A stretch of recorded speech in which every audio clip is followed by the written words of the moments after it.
Welcome back to the channel. This is the Action Figure Grader, and it has been a very long time since I've shown you any recent pickups. And I did get, probably a few weeks ago at this point, I've just been so far behind. I did get my box from the latest Hakes auction, along with one other box from a different auction house. And I thought now would be a good time to show you what I've picked up.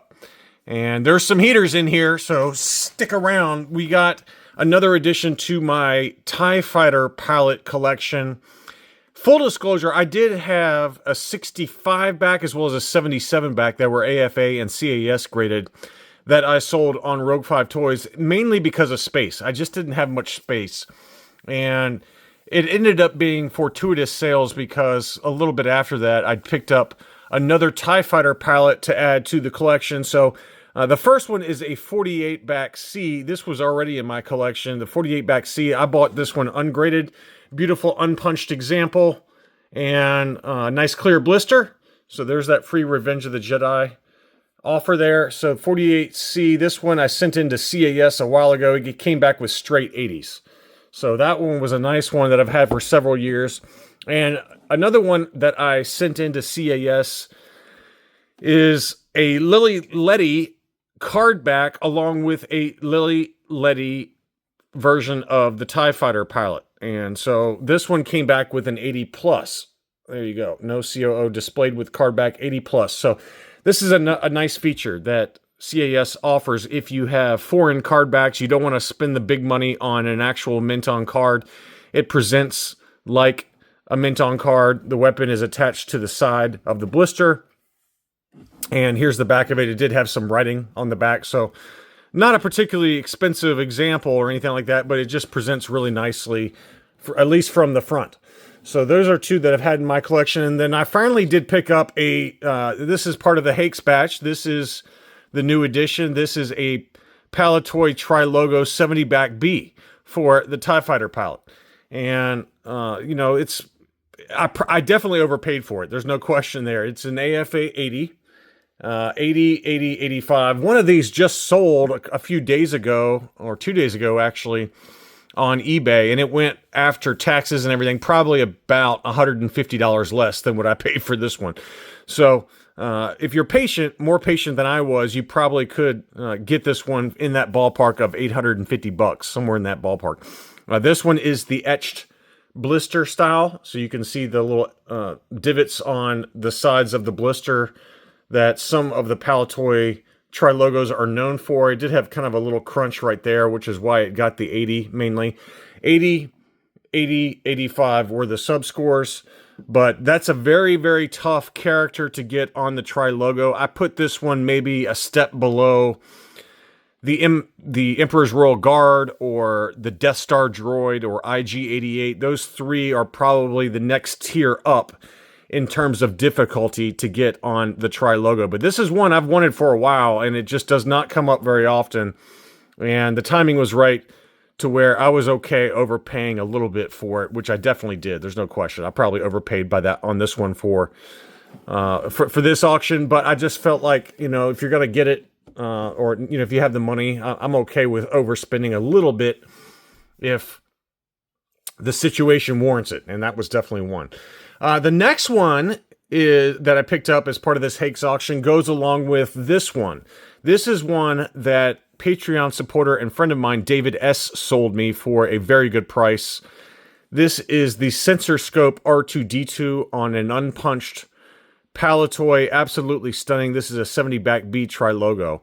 And David was kind enough to sell me this one for what I would argue was below fair market value. So thank you again, David, for this one. This one's got straight 85s, R2-D2 sensor scope with CAS. And he already had this in his collection and decided to part with it after he upgraded to an AFA 85.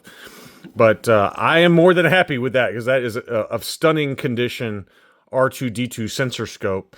And here is the new addition to go along with that. So this is a miscard of the R2-D2 sensor scope on a pop-up lightsaber R2-D2 card back.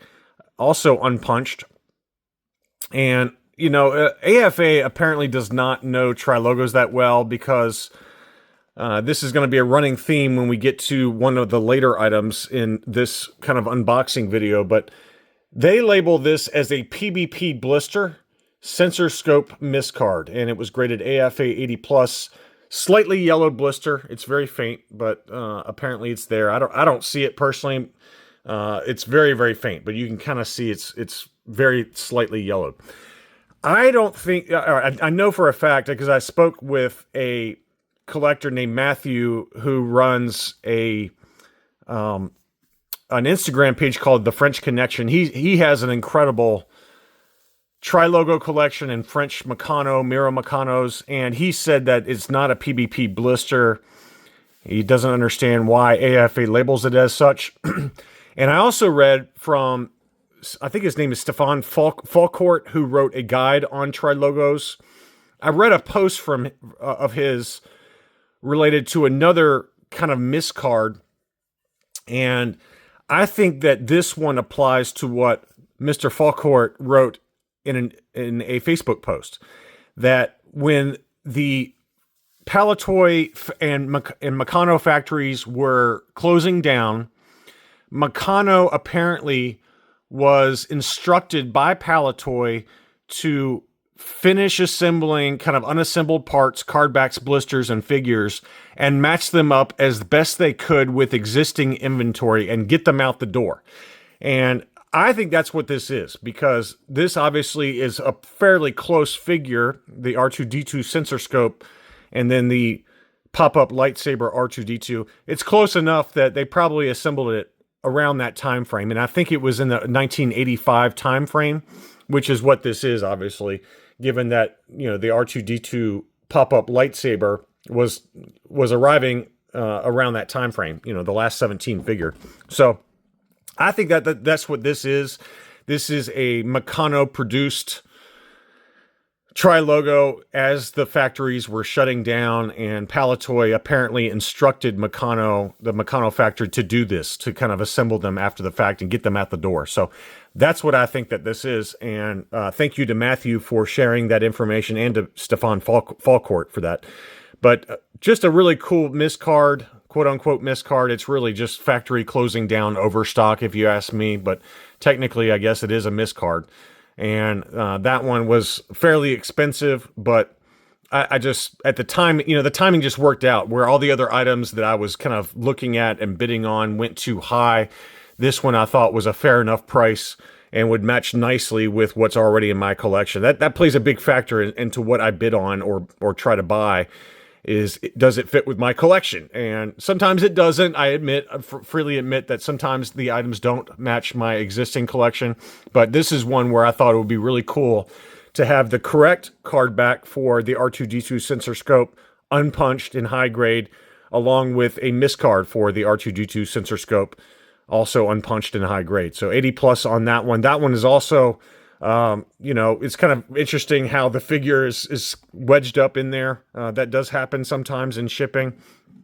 I haven't really shook it or anything like that. I'm sure I could get it down if I wanted to, but I don't know if I really care. R2-D2 is levitating there. You can tell that he's pulling some levitation skills as Luke in Dagobah does his training there. So that was the second one I picked up from Hakes. And the third one I picked up goes along with my proof cards. And I've got 3 now Revenge of the Jedi proof cards. Here are the 2 that were already in my collection. This is the Bosk graded AFA 85, and then the Cloud Car Pilot graded AFA 80+. This one I picked up on Hakes. This one I picked up on eBay. But, 2 are obviously my favorite characters. But the last one, or the one I just picked up, is for Leia Bespin. And this one is a beauty. This one is graded AFA 85, as you can see there. For those of you unfamiliar, I know that it's unlikely, but for those of you unfamiliar, obviously the movie was going to be called Revenge of the Jedi, and George Lucas changed it to Return of the Jedi, but at the time, Kenner was already producing prototype card backs with the new Revenge of the Jedi logo, and some of those obviously have survived.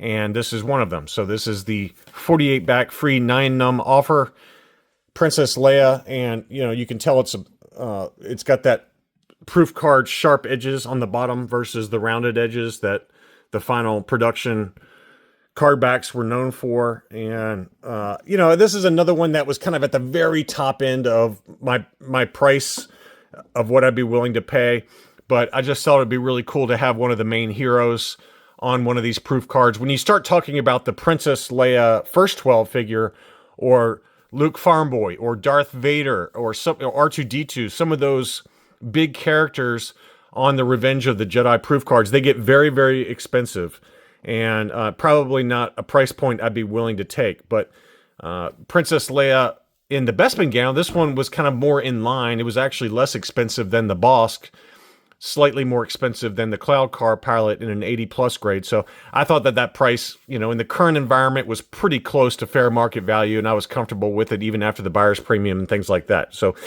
Hakes did a great job packing these and sending them to me. So thank you again to Hakes for the awesome job. And I'm looking forward to some of the auctions they've got coming up. Just for those of you that don't maybe follow Hakes closely, they do have a September online collectors auction session coming that probably will have some affordable items. I did see a ESB Minton Card Boba Fett AFA 80 that's in this auction, so there are going to be some high-end items in this auction as well.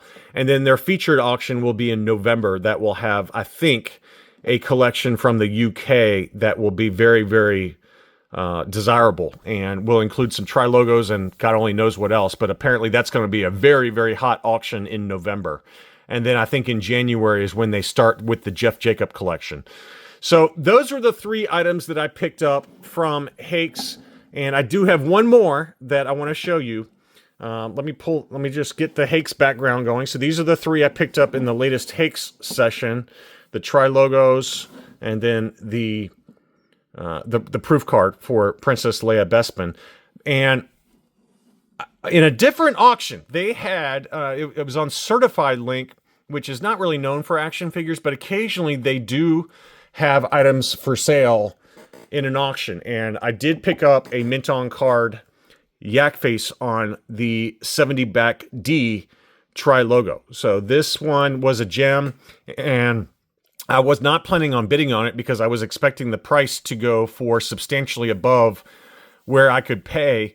And as the auction was ending, it was staying, while still very expensive, don't get me wrong, it was staying within the ballpark of the money that I had in my PayPal. And so I was like, I can't, at least not, I have to bid on it. And, if I don't get it, that's fine.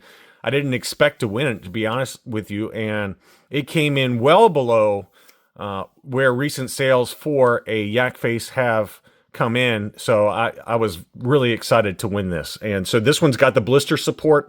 And a side note to AFA, I mean, they do a really great job. I hope this is coming through here, but I'm going to see if I can get it to show. But the blister support is actually angled down on the top and then up on the bottom to account for the fact that this blister type, more on that in a second, the fact that this blister type does angle down. And this is a very nice presentation style. So unpunched 70 back D archival case, and here's the label on it. Now, again, they label this as PBP blister, no weapon, and which is common, by the way, for those. I did receive that question a couple of times on Instagram.